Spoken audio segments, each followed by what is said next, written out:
महाराष्ट्रामध्ये आज शेतकऱ्याची दुरावस्था,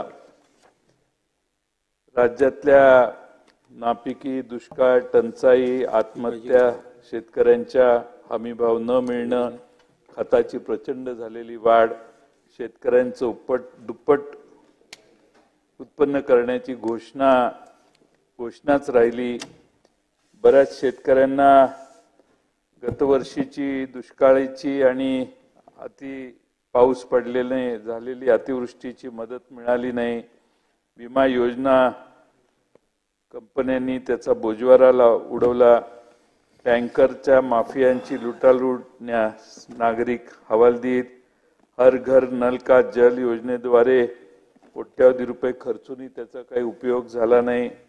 चारा छावण्या उघडल्या नाहीत आणि अध्यक्ष महोदय, अवकाळी पावसाची नुकसान भरपाई अद्याप मिळाली नाही। निर्यात बंदी असल्यामुळे कांदा उत्पादक शेतकरी चुकीच्या केंद्र सरकारच्या धोरणामुळे अडचणीत आला। कांदा, सोयाबीन, कपाशी, तूर, भुईमूग, धान, उडीद, मूग, हळद, मिरची या पिकांना न्याय देण्याचा कुठलीच भूमिका सरकार यशस्वीपणाने राबवू शकली नाही। दूध उत्पादकांना तर तोंडाला पानं पुसलेली आहेत। 5 रुपयाचं अनुदान देतो म्हटले, अनुदान आलं नाही। परत काल परवा घोषणा अर्थसंकल्पात करण्यात आली। त्यामुळे अध्यक्ष महोदय, दूध उत्पादक शेतकरी देखील महाराष्ट्रातला नाराज आहे। स्मार्ट प्रीपेड मीटर योजना काढली, जरा सरकार घाबरलं आणि हळूच सांगितलं की नाही ती काय सगळ्या सामान्य लोकांसाठी नाही आहे आणि आता ती तात्पुरती घोषणा आहे। नंतर निवडणूक झाल्यानंतर हे सरकार आलं तर स्मार्ट प्रीपेड योजनाही ते राबवतील। आणि अध्यक्ष महोदय, बाकीच्या सगळे वेगवेगळे भ्रष्टाचाराच्या प्रकरणाचा हा प्रस्ताव अध्यक्ष महोदय आम्ही मांडलेला आहे। अध्यक्ष महोदय, मगाशी हरिभाऊ बागडेंनी भाषण केलं। त्यांनी सांगितलं की पाणी पुरवठा हर घर नल हर घर जल, हर घर नल हर घर जल। आणि त्यांनी सांगितलं की घोषणा 19 साली झाली आणि त्यात किती भ्रष्टाचार झाला, काय झाला, बाकीच्या सगळ्या गोष्टी त्यांनी वर्णन केल्या। काहीच झालं नाही, कसं झालं वगैरे वगैरे। मला एवढंच सभागृहाच्या निदर्शनाला आणायचंय की त्यावेळी जे पाणी पुरवठा मंत्री होते त्यांनी जे आरोप केले तेच मंत्री आजही पाणी पुरवठा मंत्री आहेत। त्यामुळे आम्ही काही बोलायची गरजच नाही। हरिभाऊ बागडेंनीच या नळ पाणी पुरवठा योजनांच्या बाबतीत बराचसा स्पष्टीकरण दिलेलं आहे। आणि अध्यक्ष महोदय, बाजारात चर्चा आता चालू आहे की किती पैसे खर्च करावे लागतात, एक टेंडर मिळवण्यासाठी किती खर्च, 10%, 12%। अध्यक्ष महोदय, लोकांच्यात नळ पाणी पुरवठ्याच्या योजनांच्या विषयी अतिशय गंभीर अशी चर्चा चालू आहे आणि अनेक ठिकाणी विनाकारण खर्च आणि योजना अपूर्ण अशी परिस्थिती महाराष्ट्रात झालेली आहे। अध्यक्ष महोदय, महाराष्ट्रात महाविकास आघाडीला भरभरून जनतेने न्याय दिला आणि तो न्याय दिल्यानंतर अध्यक्ष महोदय, सरकार देखील थोडंसं धास्तावलेलं आहे आणि त्यामुळं जे जमेल ते, आम्ही चंद्र मागितला तर तो चंद्रही कदाचित दिला असता। त्यामुळं जे म्हणेल ते आता देण्याचं काम सध्या महाराष्ट्रात चालू आहे।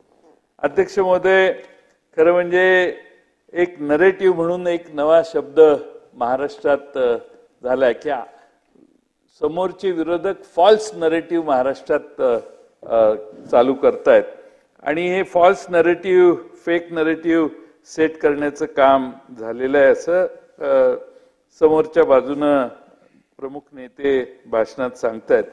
अध्यक्ष महोदय, त्यामुळे एक अतिशय एका कवीनं समर्पक शब्दात आपल्या भावना व्यक्त केल्या, त्या मी आपल्याला सांगतो। दबलाय शेतकरी, पचलाय शेतमजूर, देशोधडीला लागलाय सामान्य माणूस। सत्ताधारी म्हणतात फेक नरेटिव्हच्या नावाखाली जनतेला लावू चुना। जनता म्हणते हा नरेटिव्ह म्हणजे काय रे भाऊ, समता संपत नाही परीक्षांचा घोळ, रोज नवनव्या भ्रष्टाचाराची होते पोलखोल। शिक्षणाचा कार्यक्रम लावला जातोय नीट, याच्या गोळ्या झाडल्या त्याच्यावर कोयता उगारला, या बातम्या ऐकून आलाय वीट।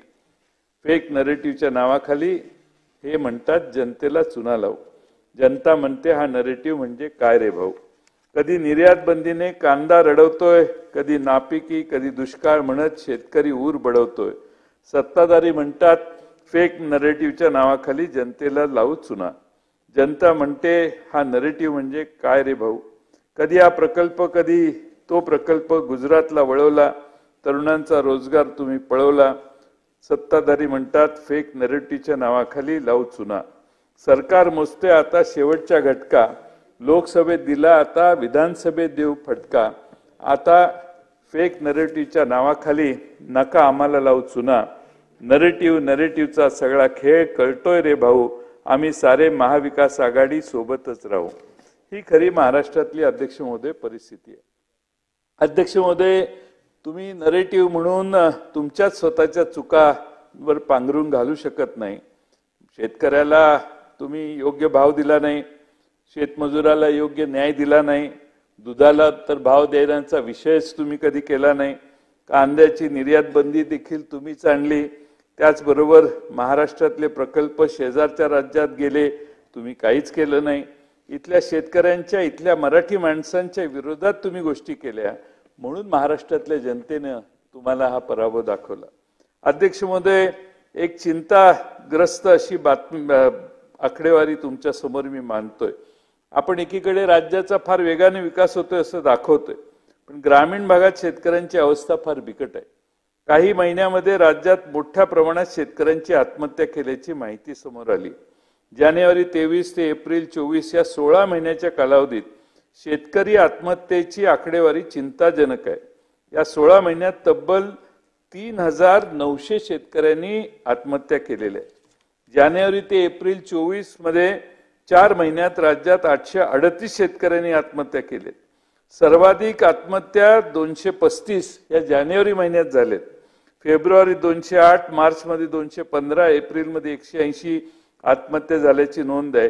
याचा हिशेब लावायचा झाला तर 4 महिन्यात दररोज सरासरी 7 पेक्षा जास्त शेतकऱ्यांनी मरणाला कवटाळल्याचं दिसतंय. पण आपण गडबडीत होतो, लोकसभेची गडबड आपल्याला फार होती, त्यामुळे या सगळ्या गोष्टींकडे दुर्लक्ष झालंय हे खरं आहे. अमरावती विभागात सर्वाधिक 383 शेतकऱ्यांनी आत्महत्या केल्या. छत्रपती संभाजीनगर विभागात 267 शेतकऱ्यांनी आत्महत्या केल्या. नागपूरमध्ये 84 शेतकऱ्यांनी आत्महत्या केल्या. या 4 महिन्यात अमरावतीमध्ये 116, यवतमाळमध्ये 108, वाशिममध्ये 77, जळगावमध्ये 62, बीडमध्ये 59, छत्रपती संभाजीनगरमध्ये 44, धाराशिवमध्ये 42, वर्ध्यामध्ये 39, नांदेडमध्ये 41, बुलढाण्यात 18, धुळ्यामध्ये 16, अहमदनगरमध्ये 14 शेतकऱ्यांनी आत्महत्या केल्या. अध्यक्ष महोदय, सर्वात जास्त आत्महत्या अमरावती आणि यवतमाळमध्ये झाल्या. या तुमच्या सगळ्यांच्या माहितीसाठी सांगतो की पंतप्रधान नरेंद्र मोदी साहेब यांनी याच यवतमाळ जिल्ह्यातून चाय पे चर्चा कार्यक्रम घेत निवडणुकांच्या प्रचाराला त्यावेळी सुरुवात केलेली होती. मला आठवते अध्यक्ष महोदय की मुख्यमंत्री महोदयांनी एकनाथ शिंदे साहेबांनी पहिल्या त्यांच्या भाषणात सांगितलेलं, या महाराष्ट्रात आत्महत्या होणार नाहीत, एकही अधिवेशन घेण्याची गरज नाही. तुम्ही मुख्यमंत्री झाल्यानंतर जवळपास 7 अधिवेशनं झाली. प्रत्येक अधिवेशनात आम्ही सांगतोय की यंदा इतक्या शेतकऱ्यांनी आत्महत्या केल्या. अध्यक्ष महोदय, सभागृहात मुख्यमंत्र्यांनी एकदा घोषणा केली तर त्याचं पालन झालं पाहिजे, त्याची काळजी घेतली पाहिजे. आणि म्हणून अध्यक्ष महोदय, ज्या गोष्टी शक्य नाहीत त्या बोलून आपण कमिटमेंट दिली आहे, तर त्याची मी आकडेवारी सांगितली, त्याची अंमलबजावणी झाली नाही हे स्पष्टच आहे. शेतकरी आत्महत्या का करतोय याच्या खोलात सरकार जात नाही. आज अवकाळी, दुष्काळी, नापिकी, पिकांचे नुकसान या सर्व गोष्टींमुळे शेतकरी हवालदिल झालाय. एक सोयाबीनचा खर्च परवडत नाही, कापसाचा खर्च परवडत नाही आणि त्यामुळे अध्यक्ष महोदय कापसाला दर 6,500 वर जात नाही. सोयाबीनचा दर किती आहे आपल्याला माहिती आहे, 4,200 रुपये. आणि त्यामुळे अध्यक्ष महोदय हे दोन्ही पिकं, सगळीच पिकं म्हणजे मग उडीद असो, मुगाचे तेच हाल झालेत. सिंचन व्यवस्था असेल ते दुसरे नगदी पीक म्हणून कपाशीकडे पाहतात, पण त्याचाही बोजवारा उडालेला आहे. आणि त्यामुळे अध्यक्ष महोदय दुष्काळ म्हणजे केवळ पाणी टंचाई नाही, कोरडा दुष्काळ, ओला दुष्काळ अशी अनेक रूपं महाराष्ट्रानं आता बघितली आहेत. अतिशय अतिवृष्टी झाली, गारपीट झाली, रोगराईचा सामना पिकांना करावा लागतो, शेतकऱ्यांना करावा लागतो आणि त्यामुळे अध्यक्ष महोदय फार प्रचंड शेतकरी आज महाराष्ट्रातला सर्व भागातला आज अडचणीत आहे. मंडल क्षेत्र निहाय गावानुसार मदत केली जाते. त्यामुळे मोठ्या संख्येने नुकसान ज्यांचं झालंय त्यातले बरेचसे नुकसानग्रस्त शेतकरी वगळले जातात. अध्यक्ष महोदय, या निमित्ताने मी आपल्याला सांगतो की 2023ला तर तिन्ही हंगामामध्ये शेतकरी संकटात आला, निसर्गाने अन्याय केला आणि सरकारनं मात्र सोयीस्कर घोषणा सभागृहात केल्या, पण त्याची फारशी मदत मिळाली नाही. मगाशी मार्च ते मे 2023 अवेळी पाऊस 551 कोटी अजून यायचे आहेत. जून ते ऑक्टोबर 2023 अतिवृष्टी व पूर 1276 कोटी मिळायचे आहेत. नोव्हेंबर ते डिसेंबर 23 अवेळी पाऊस 2277 कोटी मिळायचे आहेत. जानेवारी ते फेब्रुवारी 2024 वादळी वारे गारपीट 328 कोटी मिळायचे आहेत. मार्च ते एप्रिल 2024 वादळी वारे गारपीट 329 कोटी मिळायचे आहेत. पीक विमा योजना खरीप 2023 700-750 कोटी मिळायचे आहेत. रब्बीचे 72 कोटी मिळायचे आहेत. नमो शेतकरी महासन्मान निधी योजना चौथा हप्ता येईल तो, पण 1845 कोटी. शेतकरी सन्मान योजना 2017 5975 कोटी मिळायचे आहेत. महात्मा ज्योतिराव फुले शेतकरी कर्जमाफी योजना 2019 40 कोटी. असे वेगळे आकडे आपल्या समोर मगाशी देखील सुनील प्रभू यांनी देखील सांगितलेले आहेत. त्यामुळे अध्यक्ष महोदय, पंचनामे करतो म्हणतात, पंचनामे होत नाहीत. पंचनामे करण्यासाठी अध्यक्ष महोदय नुकसान पंचनामे केले तर घोषणा होतात, घोषणा झाल्या तर त्या महिन्याभरात तरी किमान त्याला मदत मिळाली पाहिजे. पण मी हे सगळे आकडे सांगितले ते बराच काळ न मिळालेले आकडे आहेत. महिने माणसांना वाटतं ही मदत येईल. आणि म्हणून अध्यक्ष महोदय, या सगळ्या गोष्टीत माझी आपणाला विनंती आहे की सरकार पूर्णपणाने अपयशी ठरलेलं आहे. अपयशी ठरलेल्या सरकारने शेतकऱ्याचा विश्वास गमावलेला आहे आणि म्हणून त्यासाठी या सरकारने आपल्या ज्या योजना आहेत त्या योजनेमध्ये देखील सातत्य ठेवणं आवश्यक आहे. आता एक ऊस उत्पादकांचा प्रश्न आहे. केंद्र सरकारने घोषणा केली ज्यूस टू इथेनॉल हा नवा मार्ग त्यांनी सुरू केला आणि वेगवेगळ्या महाराष्ट्रातल्या कारखानदारांनी डिस्टिलऱ्या उभ्या केल्या आणि अचानक घोषणा केली की ज्यूस टू इथेनॉल बंद. ज्यूस टू इथेनॉल बंद म्हटल्यावर महाराष्ट्रातले 20-22 कारखाने संकटात आले, ते अडचणीत आले. काय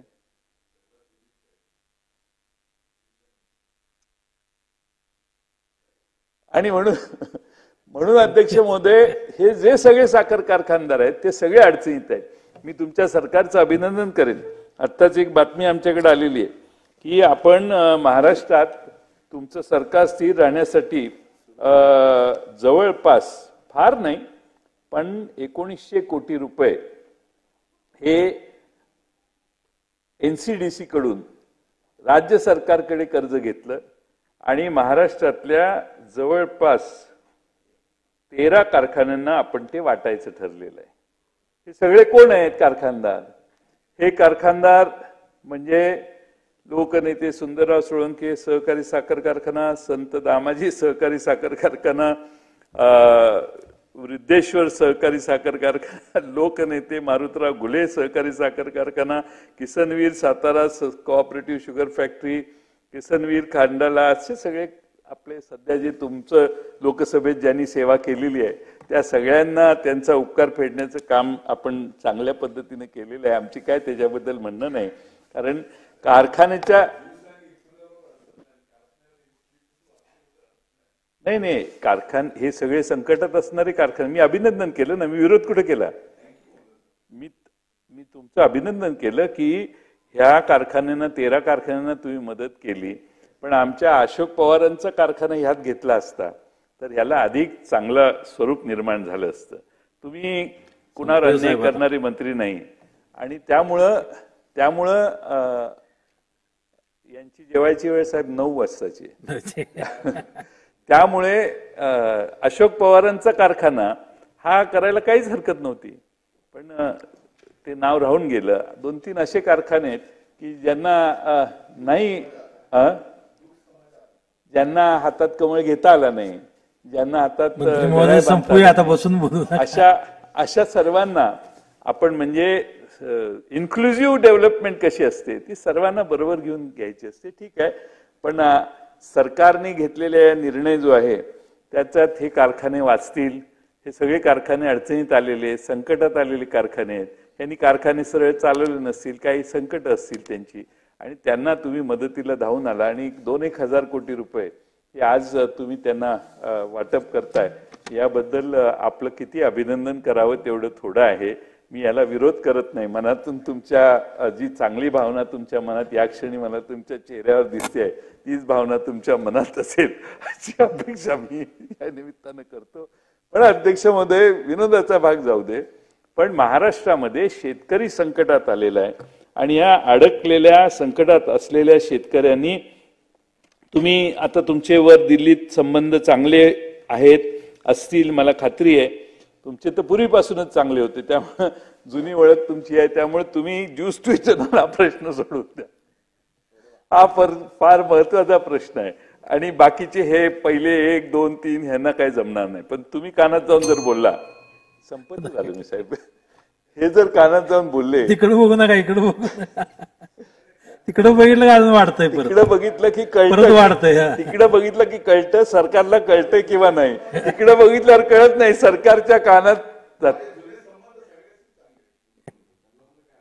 हा, तर आपल्याला खास विनंती आहे की तुम्ही उद्याचा दिवस चुकला तरी चालेल, पण तुम्ही दिल्लीला जावा आणि एवढं काम करून घ्या.